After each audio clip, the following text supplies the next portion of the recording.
La plupart du temps, les gens ne connaissent pas la fonction logistique d'un hôpital.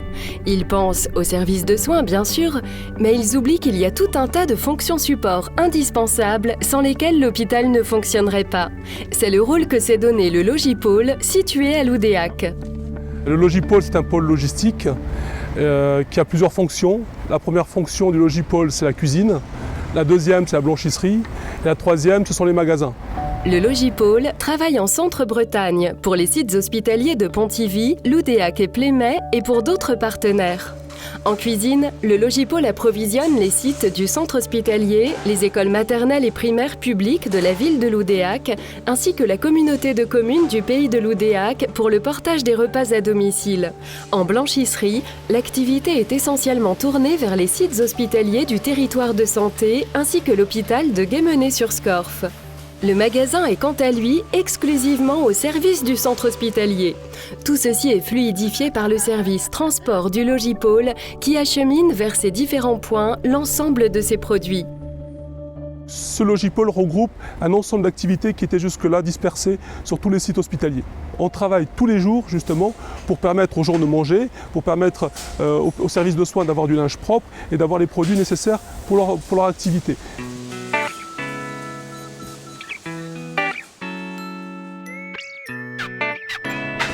La marche en avant est une notion essentielle du Logipôle qui consiste à toujours aller du sale vers le propre sans jamais revenir en arrière.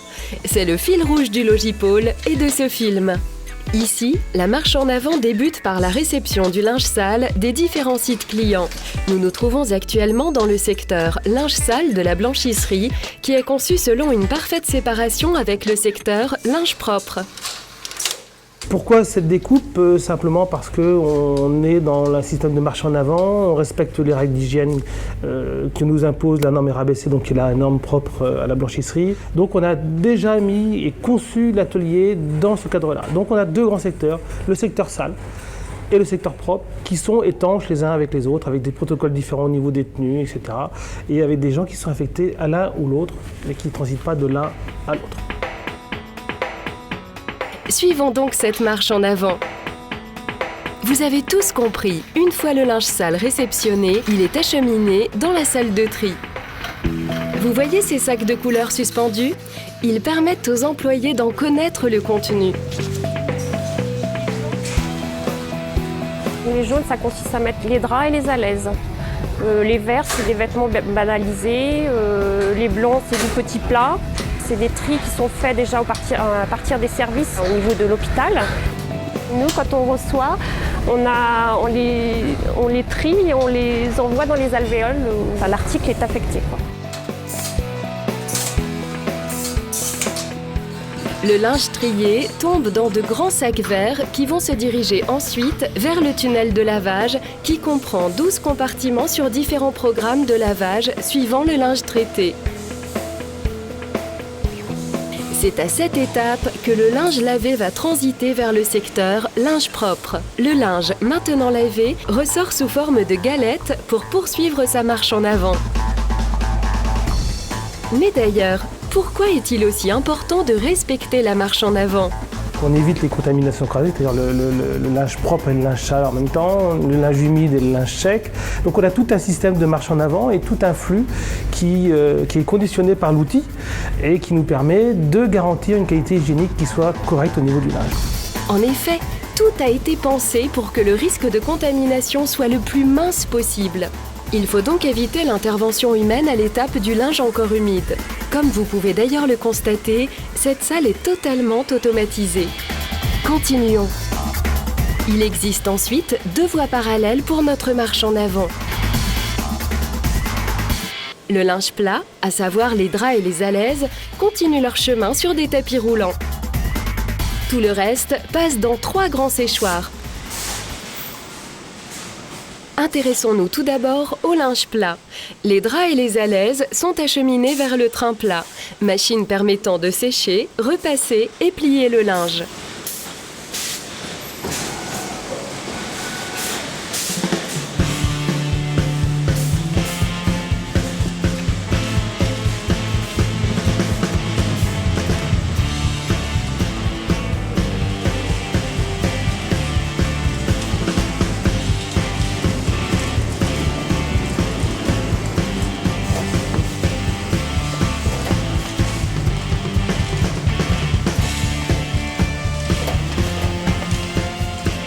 Tant de machines concentrées dans un même lieu demandent de l'attention. 3 techniciens s'occupent de la maintenance des équipements du Logipôle pour permettre à cet outil de production de ne jamais tomber en panne. S'il y a un gros souci ou des gros soucis techniques sur les matériels, forcément on aura du mal à livrer en temps et en heure à la fois les repas et puis le linge. Avec tous ces équipements de haute technologie, il faut aussi des techniciens qui ont la capacité et les compétences connues et reconnues. Et notre marche en avant, où en est-elle? Les vêtements professionnels ont un traitement personnalisé. Grâce à des puces électroniques dans lesquelles se trouve inscrit l'établissement et le service de livraison. La puce donne en plus des indications concernant le porteur. Dans certains cas, son nom et sa fonction, dans d'autres cas, la taille du vêtement. C'est la différence entre les systèmes nominatifs et non nominatifs. Aujourd'hui, les deux coexistent au Logipôle. À terme, l'objectif est de ne travailler qu'avec le système non nominatif, beaucoup plus souple. Vous aurez bien sûr remarqué qu'après un petit coup de vapeur, le linge est maintenant défroissé. Et donc le système de tri qui est derrière nous va toutes les nuits remettre à jour sa base de données pour savoir où est la personne concernée. Et à partir de cette base de données, va par un système de boucle trier les articles, d'abord par service, ensuite par porteur, nous les ressortir du système de tri jusqu'au robot de pliage Maximat et là faire une pile par porteur.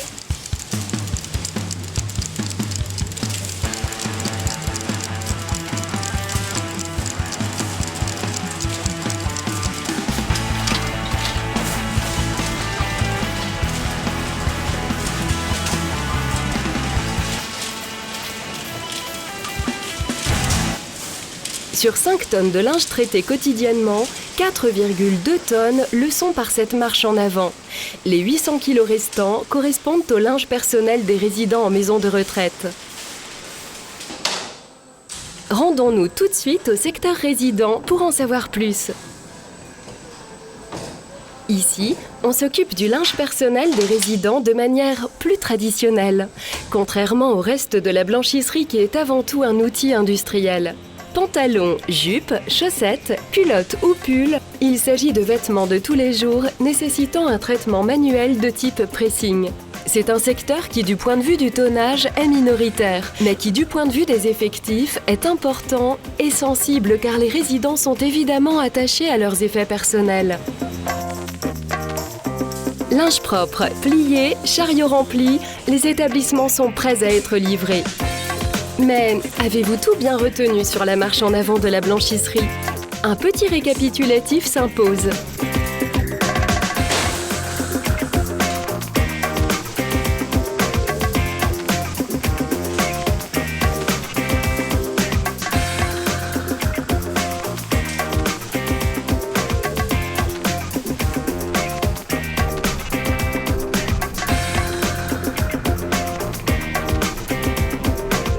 C'est régulier, nous avons suffisamment de linge, ça se passe vraiment bien. Ouais. Nous sommes satisfaits du Logipôle de Loudéac.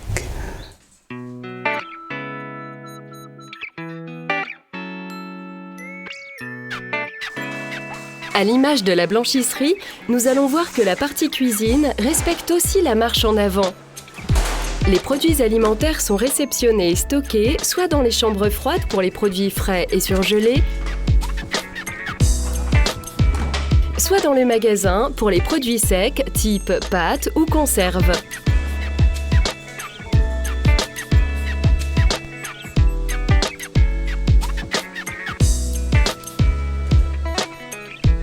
Avant de passer en cuisine, les aliments sont décartonnés et déconditionnés. Les conserves sont même décontaminées avant d'être déboîtées.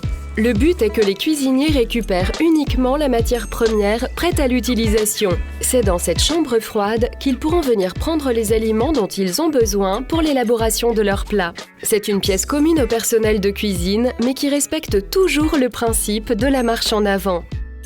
L'hygiène est un sujet très sérieux avec lequel on ne plaisante pas.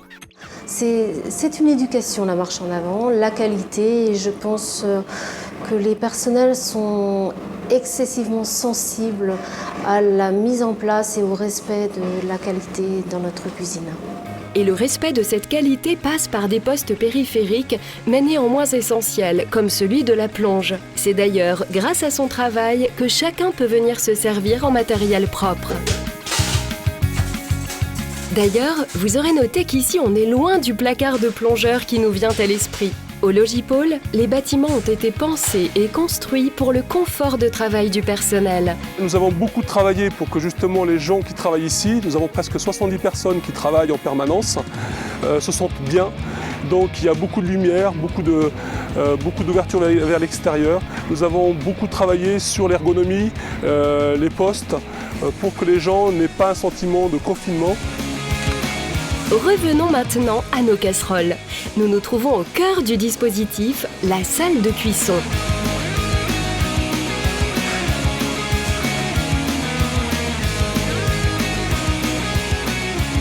Avant l'élaboration de ces repas par les cuisiniers, tels que vous le voyez, les menus sont étudiés et conçus par l'équipe cuisine du Logipôle et les diététiciennes des différents sites. Nous nous réunissons à peu près une fois par semaine et donc c'est l'occasion à ces réunions de rediscuter de certaines choses qui vont, qui ne vont pas et des réaménagements au niveau des menus. Notre fabrication est vraiment destinée à tout type de population, des enfants, des personnes âgées, des personnes fragilisées par la maladie. Nous nous devons donc de fournir et de produire des aliments tout à fait adaptés à toute cette population. Nous avons un menu normal, standard, qui va correspondre par exemple à une jeune maman en maternité. Donc là, c'est le cas évidemment du sujet bien portant. Sans oublier qu'on a une certaine catégorie de patients qui sont au régime. Donc il ne faut pas omettre les régimes sans sauce, sans sel, sans résidus.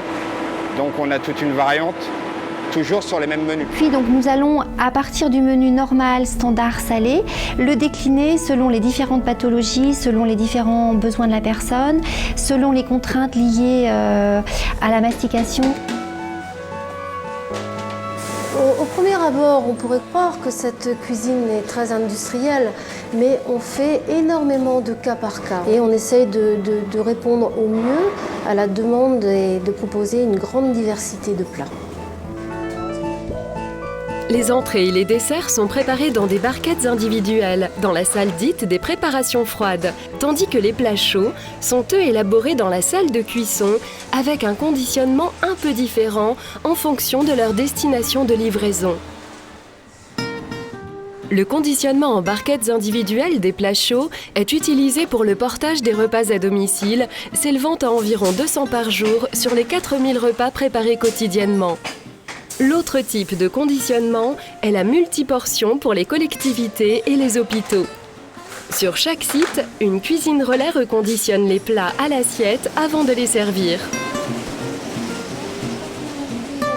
Le bureau de production a en charge toute la logistique des commandes, des menus, de leur production et de leur expédition. Donc, vous auriez 30 parts en général, au lieu de 40. Mais pas seulement. Les équipes s'impliquent énormément dans le test produit. La qualité visuelle et gustative peut être faite par nous, responsables, mais évidemment par toute l'équipe qui participe à l'amélioration de cette qualité. Là, l'idée, on va tester 2 produits différents. Ça, c'est celui d'hier. Donc, c'est ce qu'on avait remarqué, il est assez cassant, il ressemble plus à un gélifié. Et donc là, on est sur la texture d'aujourd'hui avec plus de lait. C'est honteux, hein. Il est bon. Hein.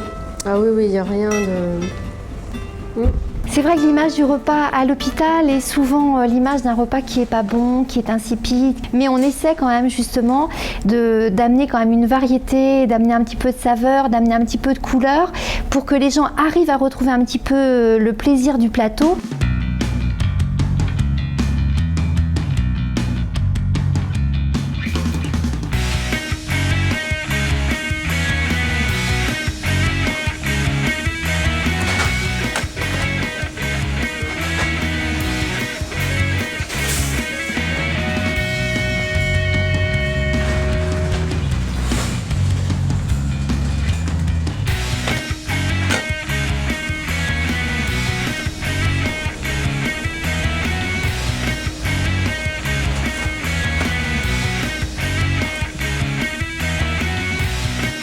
je pense qu'il y a des efforts de fait. Ce midi, saumon avec des pommes de terre à la sauce, c'est vrai que c'était agréable à manger. C'est vrai que sur une demi-semaine déjà, on ne retombe pas sur la même chose, donc c'est varié. Ouais.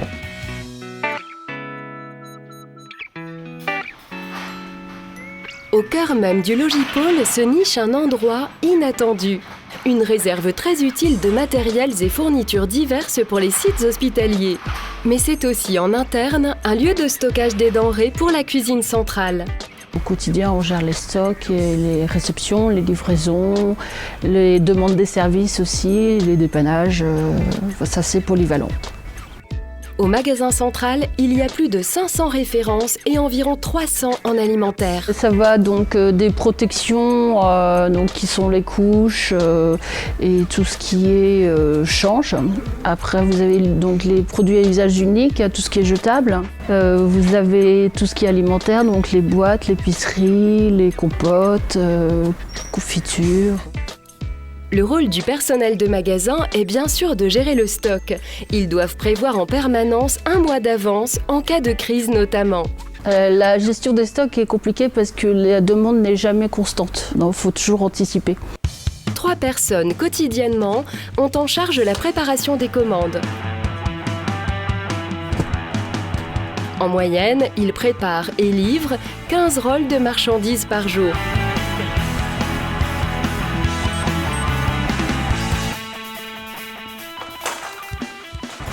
Les services nous commandent par fax leurs besoins. Le catalogue sur intranet est satisfaisant. Beaucoup d'articles. Nous trouvons vraiment tout ce qu'on a besoin. On prépare dans des rôles pour qu'ensuite le service de transport puisse les redistribuer dans les hôpitaux. Mon rôle, c'est de coordonner les actions des différentes équipes. L'équipe transport, elle, est en charge d'envoyer sur l'ensemble de nos sites les différents flux marchandises qui proviennent du magasin, de la blanchisserie et de la cuisine.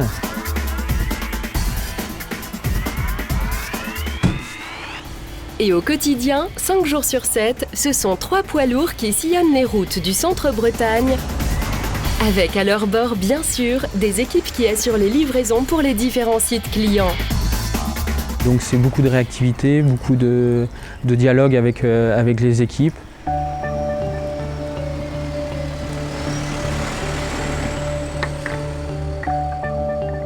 Vous pensez toujours que les hôpitaux ne sont que des services de soins ?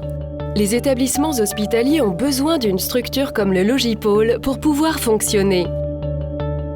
D'une structure, bien sûr, mais aussi de toutes les personnes qui y travaillent et que vous avez pu voir dans ce film.